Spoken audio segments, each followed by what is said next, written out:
Hello, citizens of the planet. Welcome back to Monday Musings with Larry Lelli. And this week's musing is about improvisation and awareness and listening. And this topic was spurred by, a while back I had the wonderful privilege and pleasure of playing a concert with Marin Mazzie, and along with a group of really fantastic musicians, and we had such a great time, just a wonderful, wonderful time playing this concert. And within that concert, Marin and I did a duet together that was improvised.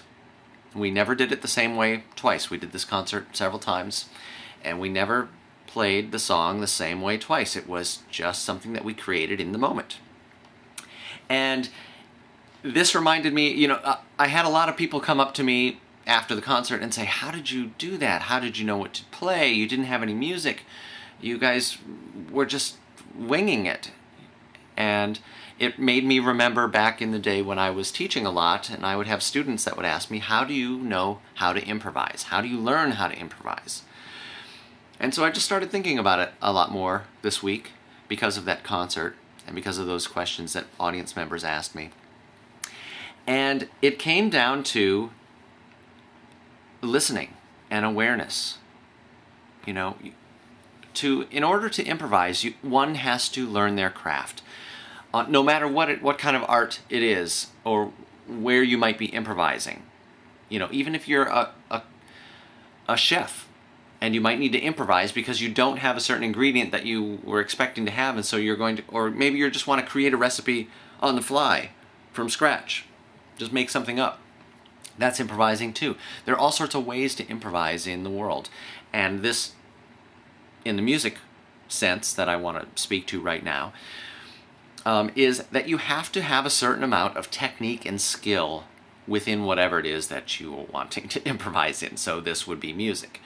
And then you have to have a lot of experience of listening to other people and being aware of what's happening around you instead of just solely focusing on what you're doing. And then once you have kind of all that together, then you really have the freedom to improvise and to simply be in that moment and to create something where there was once nothing. And she and I played that song many times. We never did it the same way twice. And I was always just responding to her.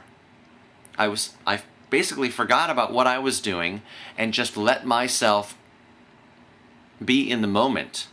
Sometimes I would play exactly with her. Sometimes I would play against her. Sometimes I would accompany her. Sometimes she would sing a certain thing that would inspire me to play a certain thing. But it was all just this playful banter back and forth, or together, or against each other. But totally just happening in that moment. And that was the way we improvised that song each day. Okay. Hope this was somewhat educational for you all. Thanks for tuning in. I'll see you next week.